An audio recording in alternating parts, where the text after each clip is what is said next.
The automotive industry is experiencing a quiet crisis. While showrooms still gleam with new inventory, the numbers tell a different story. Sales figures are plummeting for brands that once dominated American driveways. Some have seen demand drop by more than 80% in just a few years. These aren't obscure manufacturers. These are names your parents trusted, brands that built their reputations over decades, now watching their market share evaporate month after month. What's driving this collapse? A perfect storm of reliability issues, outdated technology, and customers who've simply lost faith. In this video, we're breaking down 11 car brands that are hemorrhaging buyers in 2025. From transmission failures that hit before 100,000 miles to luxury vehicles with repair bills that exceed their resale value, these manufacturers have given consumers every reason to walk away. And the data backs it up. We'll show you the sales numbers, the owner complaints, and the financial warning signs that suggest some of these brands might not survive the decade.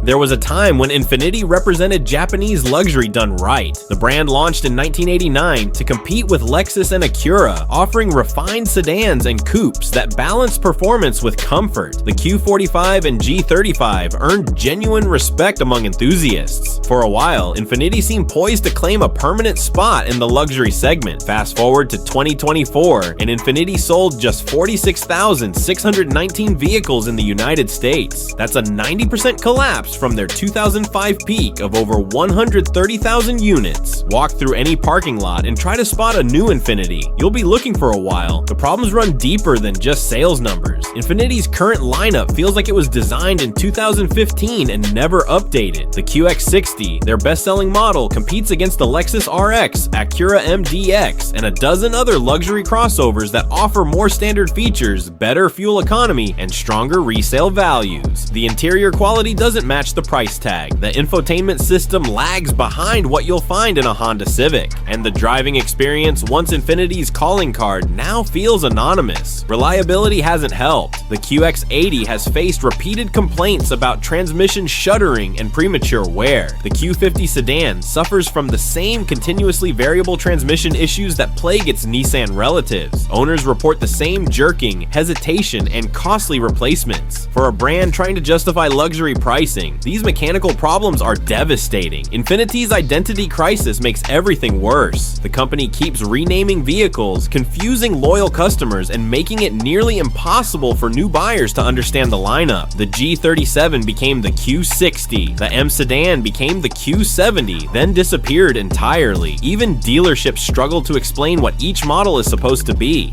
Parent company Nissan's financial troubles have starved Infiniti of investment. New model development has stalled. Marketing budgets have been slashed. Some analysts predict Infiniti could be discontinued in North America within the next 5 years. The brand that once promised to challenge Lexus is now fighting just to stay relevant.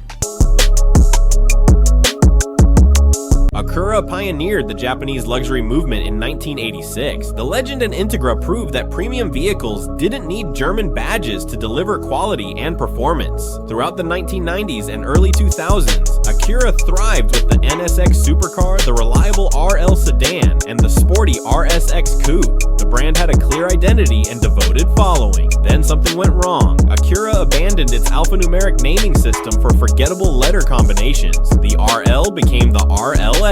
The TSX disappeared. The brand's design language shifted toward aggressive front grills that polarized buyers rather than attracting them. And most damaging of all, Acura lost its performance edge. Today, Acura sold 81,760 vehicles in the United States in 2024, down from 170,000 units in 2006. The decline reflects a brand that can't decide what it wants to be. Is it a performance division? The Type S variants suggest yes, but they're expensive and rare. Is it a luxury brand? The interiors don't quite match Lexus or Genesis. Is it just rebadged Hondas?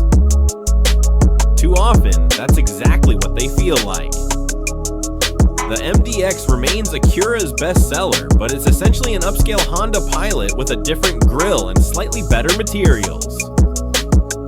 The RDX offers a turbocharged engine and sharp handling, but it's cramped inside and the infotainment system frustrates owners with poor response times and confusing menus. The TLX sedan has sporty pretensions but can't match the refinement of the BMW 3 Series or the value proposition of the Genesis G70. Reliability used to be Acura's ace, not anymore. The brand's 9-speed automatic transmission, used in multiple models, has been plagued with harsh shifting, shuddering, and premature failure. Owners report repair bills exceeding $5,000 for transmission work. The dual-clutch transmission in Type S models has also generated complaints about jerky behavior in stop-and-go traffic. Acura's biggest problem might be Honda itself. Why pay $45,000 for an RDX when a loaded CR-V costs $15,000 less and offers nearly identical features? Why choose a TLX when an Accord delivers comparable space, technology, and reliability for thousands less? Acura's premium positioning only works if the premium is obvious. Increasingly, it's not.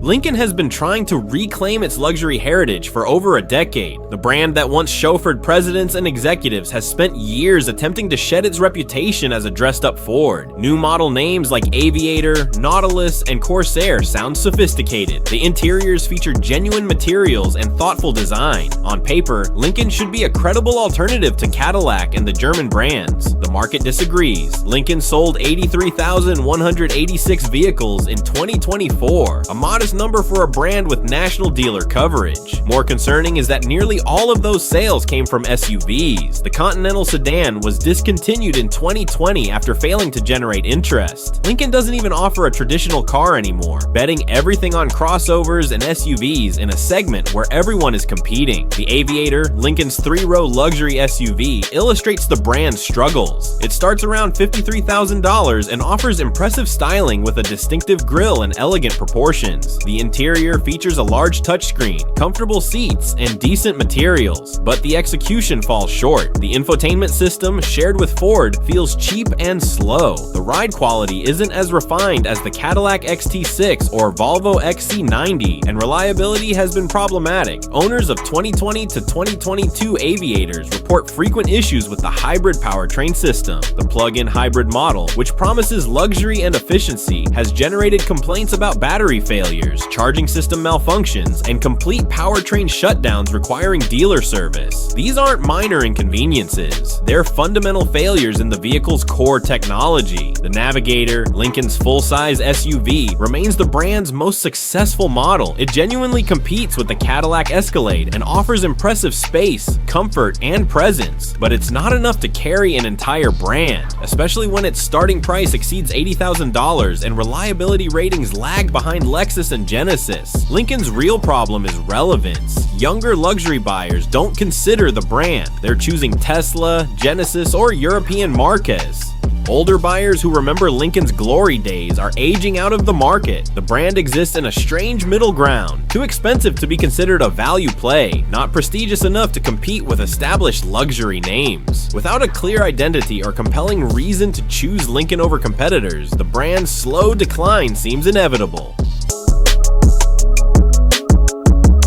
Mitsubishi once built cars people actually wanted. The Eclipse Coupe became a tuner icon in the late 1990s. The Lancer Evolution competed with Subaru's WRX STI in rally-inspired performance. The 3000 GT offered twin-turbo thrills. Mitsubishi had identity, character, and fans. All of that is gone. Mitsubishi sold 96,224 vehicles in the United States in 2024, a 24% decline from the previous year. The brand's current lineup consists of the Outlander SUV, the smaller Outlander Sport, the Eclipse Cross, and nothing else. No sedans, no coupes, no electric vehicles, no hybrid options until recently. Just 3 anonymous crossovers that struggle to stand out in the most competitive automotive segment. The Outlander, Mitsubishi's bestseller, offers competitive pricing and a long warranty. That's about where the praise ends. The interior features hard plastics and outdated design. The infotainment system feels like technology from 2015. The ride is acceptable but not refined. The powertrain delivers adequate acceleration without any excitement. It's a vehicle that checks boxes without inspiring any emotional connection. Mitsubishi's real problem is invisibility. The brand doesn't advertise heavily, dealers are scarce compared to Honda or Toyota. When people think about buying a compact SUV, Mitsubishi doesn't even enter consideration. They're looking at the Honda CR-V, Toyota RAV4, Mazda CX-5, and Hyundai Tucson. The Outlander Sport might offer a lower price, but it also offers lower quality, worse resale value, and a brand with uncertain future prospects. The company's financial situation is equally concerning. Mitsubishi sold its European operations years ago to cut losses. In Japan, the brand partners with Nissan for manufacturing and development. In the United States, there's constant speculation about withdrawal. Mitsubishi has no manufacturing presence here, meaning every vehicle is imported and subject to currency fluctuations and tariff risks. Perhaps most telling is the lack of new products. Mitsubishi hasn't launched a genuinely new model in years.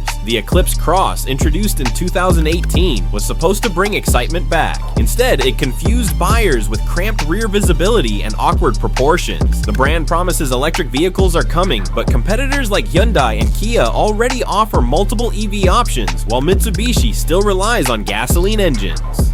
For enthusiasts who remember the old Mitsubishi, the current brand is unrecognizable. The Eclipse name attached to a crossover felt like betrayal. The death of the Lancer Evolution marked the end of an era. What remains is a shell of a brand, offering forgettable vehicles to buyers who don't care about badges. Most industry observers expect Mitsubishi to eventually exit the United States market. At this point, it's not about if, but when.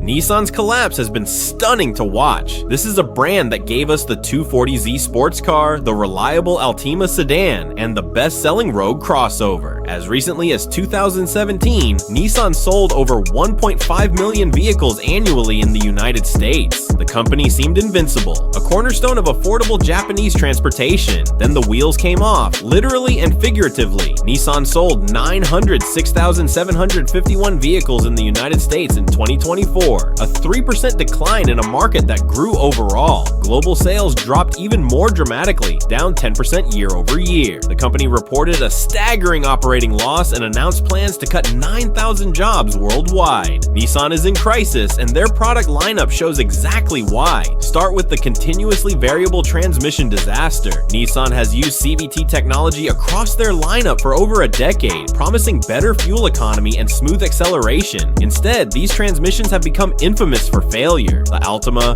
Rogue, Sentra, and other models from 2013 through 2020 have generated thousands of complaints about shuddering, slipping, overheating, and complete transmission failure. Replacement costs typically range from $3,500 to $7,000 depending on the model and location. Many failures occur between 60,000 and 100,000 miles right after the powertrain warranty expires. Nissan extended warranties for some affected vehicles, but the damage to their reputation has been catastrophic. Forums are filled with angry owners warning others to avoid Nissan entirely. The Rogue, once America's best-selling compact SUV, has seen sales crater. Buyers who might have chosen a Rogue 5 years ago are now picking the Honda CR-V or Toyota RAV4, brands they trust not to leave them stranded with a failed transmission.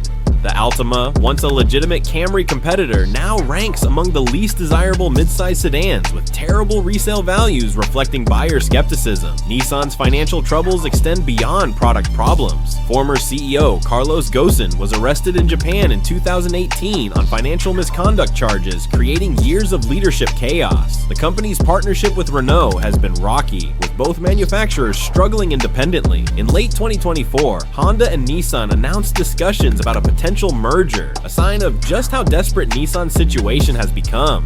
The brand's current lineup offers little reason for optimism. The Z sports car, relaunched in 2023, has generated lukewarm sales despite enthusiast anticipation. The Ariya electric SUV arrived years late to a segment where Tesla, Hyundai, and others already dominate. The Frontier pickup truck, redesigned for 2022, still feels a generation behind the Toyota Tacoma and Ford Ranger. Perhaps most damaging is the discount culture Nissan has created. Facing inventory buildups, dealers offer massive incentives that temporarily boost sales but destroy brand value. Why pay full price for a Nissan when you can negotiate thousands off? And why buy used when new vehicles are so heavily discounted? This race to the bottom has made Nissan synonymous with desperation rather than value. If you're finding this information helpful, hit that subscribe button. We dig through reliability databases, owner complaints, and sales reports so you don't have to. Let's keep going.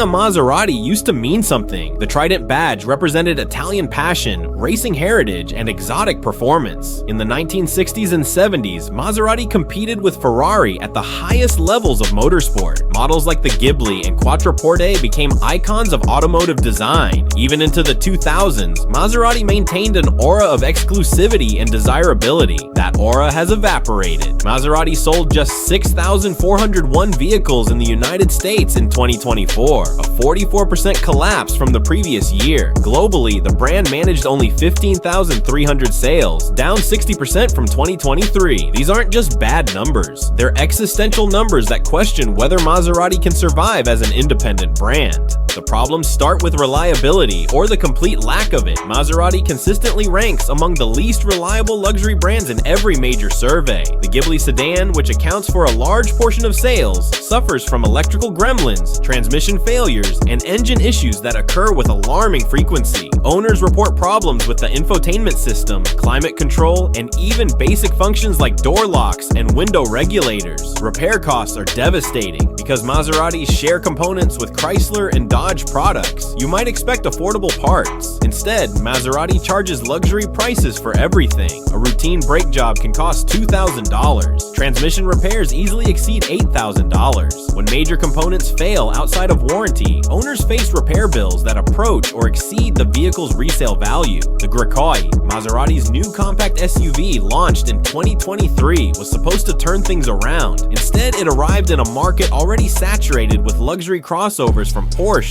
BMW, Mercedes-Benz, and others with better reputations. Early owners report quality issues with the Grecale, including poor paint quality, interior trim pieces that come loose, and software bugs that require dealer updates. Maserati's electric future isn't looking promising either. The Gran Turismo Folgore EV offers impressive performance with over 750 horsepower, but it starts at $200,000, placing it in direct competition with the Porsche Taycan Turbo S and other established performance EVs. Early sales have been minimal, and the brand's terrible reliability reputation makes spending that much on a first-generation Maserati EV feel like gambling. Parent company Stellantis is losing patience. In 2024, CEO Carlos Tavares warned that underperforming brands would be cut. Maserati's mounting losses and declining sales put it squarely in the crosshairs. The brand has name recognition and heritage, but those intangibles don't matter if nobody is buying the cars. The irony is that used Maseratis are cheap. 3-year-old Ghibli sell for 50% of their original price, making them seem like bargains. But informed buyers understand why. The expensive repairs, poor reliability, and lack of dealer support make buying a used Maserati one of the worst automotive decisions you can make. You're not buying Italian prestige. You're buying someone else's expensive mistake. Alfa Romeo builds some of the most beautiful cars on the road. The Giulia sedan features proportions and styling that make German rivals look boring. The Stelvio SUV combines Italian flair with surprising driving dynamics. When an Alfa Romeo works properly, it delivers an emotional connection that few modern cars can match. The problem is that works properly is not a phrase commonly associated with Alfa Romeo ownership. The brand sold just 8,902 vehicles in the United States in 2024. Down 31% from the previous year. Those are catastrophic numbers for a brand trying to establish itself in the world's most competitive automotive market. Alfa Romeo's US lineup consists of just 2 models, the Giulia and Stelvio. That's it. No compact offerings, no electric vehicles, no 3-row SUV for families. Just 2 products in a market that demands diversity. Reliability is the elephant in every Alfa showroom. The Giulia, particularly in Quadrifoglio performance trim, suffers from a truly impressive array of problems. Owners report electrical issues including complete system failures that require towing to dealers. The engine, a Ferrari-derived twin-turbo V6, develops oil leaks and turbocharger failures. The transmission experiences harsh shifting and premature clutch wear in normal driving conditions. The Stelvio shares most of the Giulia's mechanical components, which means it shares the problems too. Climate control systems fail, infotainment screens freeze or go completely black. lack. The advanced driver assistance features malfunction randomly, triggering false warnings that make highway driving stressful rather than relaxed. These aren't isolated incidents. Owner forums overflow with frustrated buyers documenting identical problems across model years. What makes Alfa Romeo's situation worse is the ownership experience. Dealer networks are sparse. Many cities don't have a single Alfa Romeo service center, forcing owners to drive hours for warranty work. When problems occur, parts availability is inconsistent. Some repairs require waiting weeks for components to arrive from Italy. For a daily driver, this level of inconvenience is unacceptable. Resale values reflect market sentiment perfectly. A 3-year-old Giulia Quadrifoglio, which originally cost $80,000, might fetch $35,000 on the used market. That's more than 50% depreciation in just 3 years, far worse than comparable BMW M3 or Mercedes AMG models. The Stelvio depreciates almost as badly, making lease payments look attractive until you realize you're paying for a vehicle that's losing value at an alarming rate. Alfa Romeo's parent company, Stellantis, has been vague about the brand's future. There's talk of new models, including a full-size SUV and electric vehicles. But after years of promises without delivery, customers have stopped waiting. The enthusiasts who want to love Alfa Romeo can't justify the risk. The mainstream buyers who might consider an Italian alternative choose Lexus or Genesis instead, brands that won't leave them stranded. The tragic part is that Alfa Romeo builds cars with genuine character in an era of bland anonymity. The Giulia handles like a proper sports sedan. The Stelvio proves SUVs don't have to be boring. But character means nothing when your car spends more time at the dealer than in your driveway. Until Alfa Romeo solves its reliability crisis, the brand will remain a beautiful disaster that smart buyers avoid.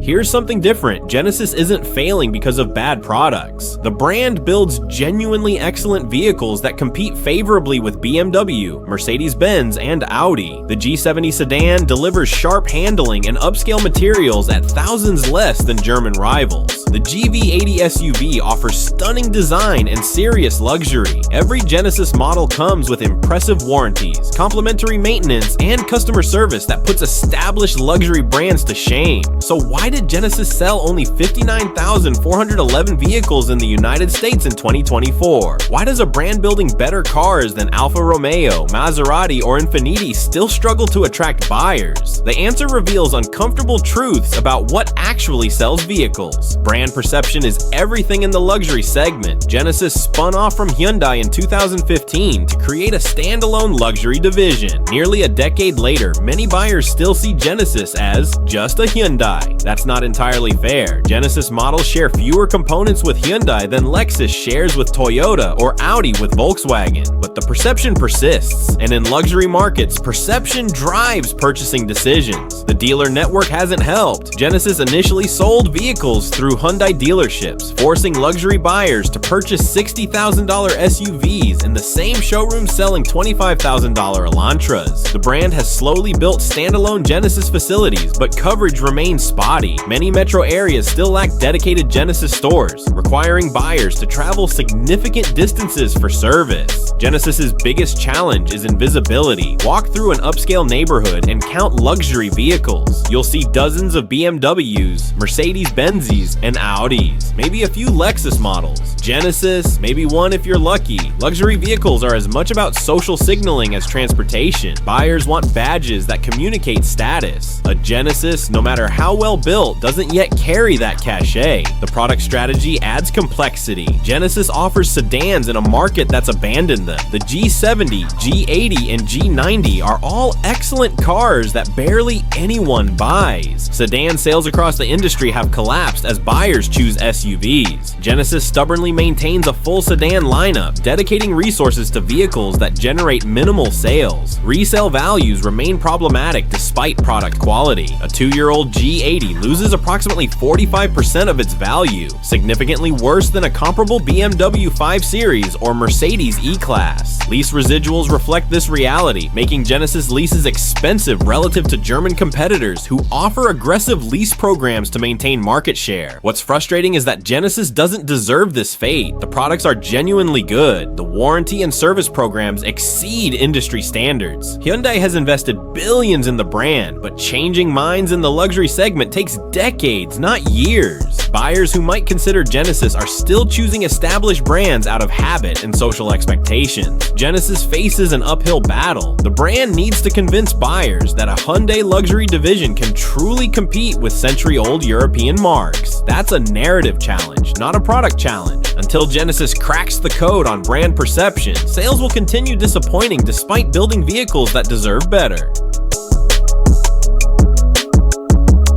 Polestar arrived with serious ambitions. Spun off from Volvo as a standalone electric performance brand, Polestar promised Swedish design, electric power, and driving dynamics that would challenge Tesla.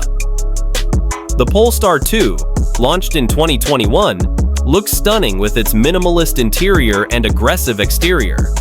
On paper, everything seemed right. Reality has been brutal. Polestar sold 18,000 vehicles in the United States in 2024, a modest number in a rapidly growing EV market. The company's financial situation is dire. Polestar reported losses exceeding $1.3 billion in 2023 with deteriorating cash reserves. In late 2024, the company announced potential delisting from the stock exchange if it couldn't maintain minimum market capitalization requirements. The products themselves aren't necessarily bad. The Polestar 2 competes adequately with the Tesla Model 3, offering better interior quality and more conventional styling. The larger Polestar 3 SUV launched in 2024 brings luxury features and impressive performance. But in a market increasingly dominated by Tesla, Hyundai, Kia, and Ford, Polestar struggles to differentiate. The biggest issue is price. The Polestar 2 starts around $48,000 without considering federal tax credits. That's expensive considering the Tesla Model 3 offers more range, better charging infrastructure, and stronger brand recognition at similar or lower pricing. The Polestar 3 starts above $75,000, competing directly with the Tesla Model X, BMW iX, and Mercedes EQS SUV. Polestar's lack of brand heritage makes those comparisons difficult. Dealer and service networks remain inadequate. Polestar uses a direct sales model similar to Tesla, but with far fewer locations. Many buyers live hundreds of miles from the nearest Polestar facility. When service is required, owners must schedule appointments weeks in advance and potentially travel significant distances. For a premium product, this inconvenience is unacceptable. Charging infrastructure adds another barrier. While Polestar vehicles use standard charging networks, the ownership experience can't match Tesla's supercharger network. Road trips require more planning, more stops, and more time. Polestar owners report frustration with broken chargers, slow charging speeds at third-party networks, and lack of amenities at charging locations. Polestar's Chinese ownership creates additional complications. The company is owned by Geely, which also owns Volvo. Manufacturing primarily occurs in China, making vehicles subject to tariffs and geopolitical risk. In 2024, the US government implemented new restrictions on Chinese-made EVs, potentially limiting Polestar's ability to qualify for federal tax credits. Without those incentives, Polestar vehicles become even less competitive. The brand's future remains uncertain.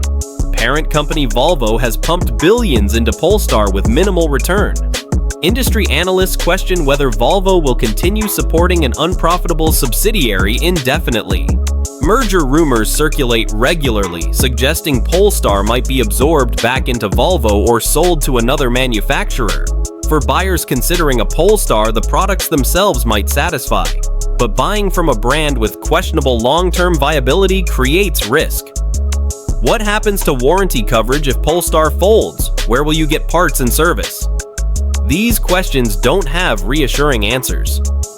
In the EV market, where Tesla and established manufacturers dominate, Polestar is running out of time to prove it deserves to survive. We've covered 11 brands, each struggling for different reasons. Some face reliability crises, others suffer from irrelevance, a few are simply running out of money, but they all share one thing. Customers are walking away faster than these companies can adapt. If you're shopping for a vehicle in 2025, pay attention to these warning signs. Steep discounts might seem attractive, but they often signal desperation. Empty showrooms mean others have already decided against that brand. Limited model lineups suggest companies cutting costs rather than investing investing in futures. Before committing to any purchase, research reliability ratings from sources like Consumer Reports and J.D. Power. Check owner forums to see what real customers experience after the warranty expires. Look at resale values to understand how the market values that brand long term. And consider the dealer network. A great car means nothing if you can't get it serviced when problems occur.